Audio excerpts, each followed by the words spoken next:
Assalamualaikum warahmatullahi wabarakatuh. Halo Sobat Misteri Sunyi Mencekam. Semoga hari ini adalah hari yang menyenangkan buat Anda. Dan kalaupun ada yang saat ini tidak lagi senang alias lagi sedih, mudah-mudahan bisa terhibur dengan kehadiran kami yang menghadirkan cerita-cerita misteri yang menarik untuk Anda simak.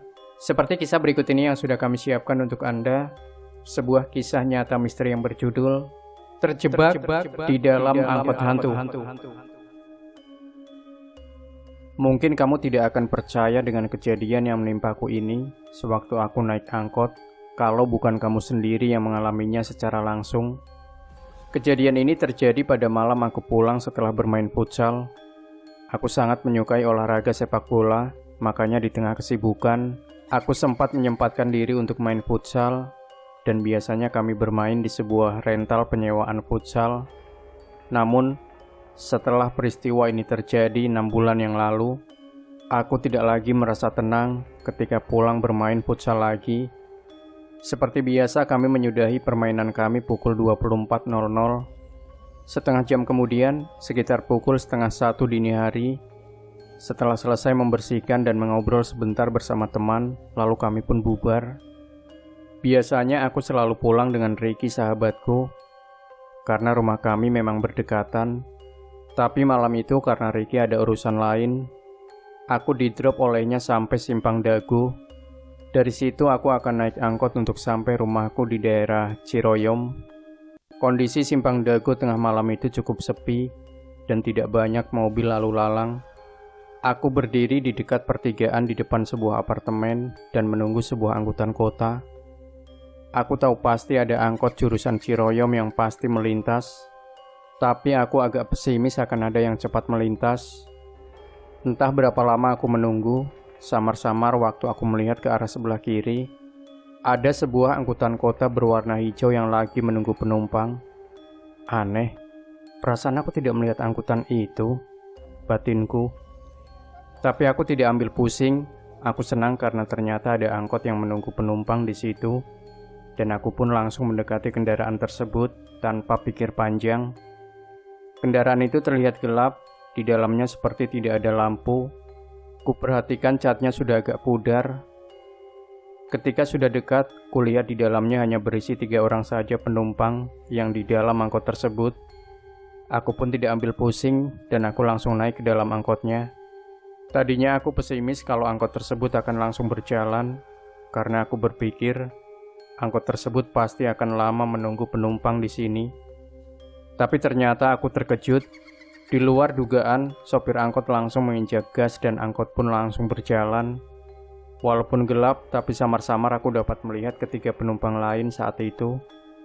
Posisi tempat dudukku persis di belakang sopir, sedangkan penumpang lain berada di sebelah kiriku.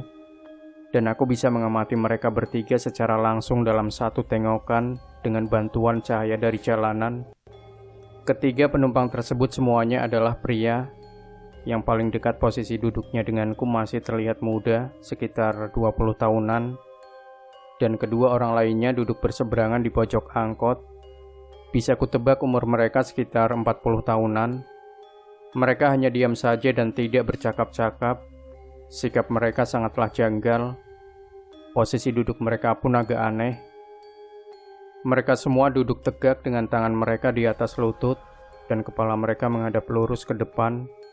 Dan sekelebat yang kulihat wajah mereka aneh, ekspresi mereka datar dan terlihat murung. Aku bukannya hobi mengamati orang, tapi aku hanya merasa hal ini perlu dilakukan saat menaiki angkot tengah malam begini. Di kepala aku saat itu, terbayang berbagai cerita temanku tentang kejahatan angkot pada malam hari yang semakin sering terjadi. Aku pun menjadi lebih sigap dan memutuskan untuk mengamati ketiga penumpang itu lagi. Pandanganku buyar ketika aku merasa pemuda yang berada di dekatku paham kalau aku sedang memperhatikan dia. Mata kami saling bertatapan, aku langsung membuang muka dan mengalihkan perhatianku. Kini perhatianku adalah laju angkot. Ternyata angkot ini dari tadi jalannya sangat lamban. Sepertinya tidak sampai 40 km per jam. Dari tadi kami baru sampai sebelum turunan Babakan Siliwangi. Seolah bisa membaca apa yang ada di pikiranku. tiba-tiba sopir angkot menginjak gas dan menambah kecepatan. Ia terus menambah kecepatannya sehingga kami melaju semakin kencang di turunan. Aku melihat ketiga penumpang di angkot itu, mereka sama sekali tidak menunjukkan reaksi apapun. Masih tetap duduk tegak dengan pandangan kaku. Berbeda sekali dengan aku yang panik saat itu.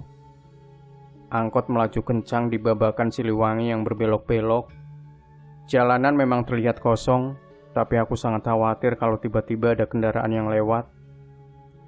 "Kang, pelan-pelan Kang," kataku sedikit berteriak. Tapi sopir angkot tidak menjawab dan tidak menurunkan kecepatannya. Aku mencondongkan badanku ke sopir dan kembali berkata kepadanya, "Kang, maaf, jangan kebut Kang, lagi di turunan." Angkot langsung rem mendadak, aku terdorong ke depan, dan sekilas tercium bau aneh dari sopir. Sopir itu langsung menengok ke arahku, dan ya Tuhan, wajah sopir angkot itu hancur dan mukanya penuh dengan luka sayatan dan sisa-sisa pecahan kaca yang menempel di wajahnya. Dahinya bocor dan mengeluarkan darah ke seluruh mukanya. Bola mata kanannya hilang, menyisakan lubang besar hitam di sebelah kiri wajahnya. Spontan aku lompat mundur dan jatuh ke lantai angkot. Tiba-tiba ada beberapa tangan yang mencengkeram pundakku dari belakang, dan saat aku menengok, astaga, sekarang ketiga penumpang yang lain wajahnya berubah menjadi hancur, dan mereka berusaha menahanku. Pemuda itu berusaha memegang tasku dengan erat dengan kedua tangannya. Sekarang aku melihat sopir angkot itu sedang berusaha memanjat dari kursi sopir untuk datang ke arahku. Kemudian aku langsung memberontak dengan sangat keras. Kukerahkan segala tenagaku dengan menendang dan memukul secara liar sambil berteriak minta tolong. "Tolong, tolong, lepasin tolong." Lama-kelamaan, cengkraman mereka pun melemah dan aku berhasil melepaskan diri dan berhasil merangkak jauh dari mereka. Aku tidak perlu berpikir bagaimana cara keluar dari angkot ini, karena pintu keluar masuk angkot ada tepat di depan mataku. Aku lompat dari pintu keluar dan jatuh terjerembab ke jalanan. Aku mendarat di aspal dengan posisi tengkurap. Jatuhku tidak terlalu keras, tapi sakit, sehingga aku bisa merasakan memar di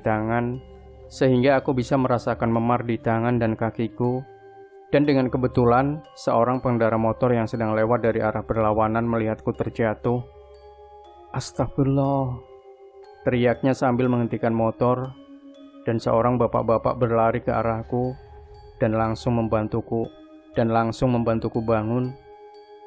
"Pak, awas Pak, itu angkotnya ada setan," kataku gelagapan karena ketakutan. "Angkot? Gak ada angkot." Aku pun menoleh dan melihat udara kosong, dan angkot yang beberapa detik lalu hampir membuatku celaka, kini telah hilang. Justru saya yang mau nanya. Saya tadi sempat ketakutan ketika melihat dari jauh. Saya melihat kamu melayang begitu aja. "Hah? Melayang?" ucapku bingung. "Iya, melayang. Saya takut sekali melihatnya. Kirain saya kamu yang setan. Tapi tiba-tiba jatuh sambil teriak, makanya saya tadi berhenti." Aku makin ketakutan. Aku merinding setelah aku yakin bapak itu tidak berniat jahat, dan aku menenangkan diriku duduk lalu terdiam di pinggir jalan bersama bapak itu. Sepanjang perjalanan aku menceritakan kejadian di angkot tersebut. Ia mendengarkan sambil berulang kali mengucapkan istighfar. Keesokan harinya, aku menceritakan kejadian ini kepada teman dekatku. Mereka pun sulit untuk mencari penjelasan dari ceritaku ini. Salah seorang dari temanku berpendapat, mungkin saja itu arwah-arwah penasaran dari korban kecelakaan lalu lintas di sana, dan tentu saja mereka tewas karena sopir tersebut bertindak ugal-ugalan. Dari detik itu, aku tidak pernah berani naik angkot jurusan itu sendirian di tengah malam. Aku selalu takut kejadian itu terulang kembali. Demikian Sobat Misteri Sunyi Mencekam, jangan lupa berikan komentar Anda, like, share video ini, subscribe channel Sunyi Mencekam, dan kembali nantikan cerita-cerita misteri terbaru dari kami. Wassalamualaikum warahmatullahi wabarakatuh.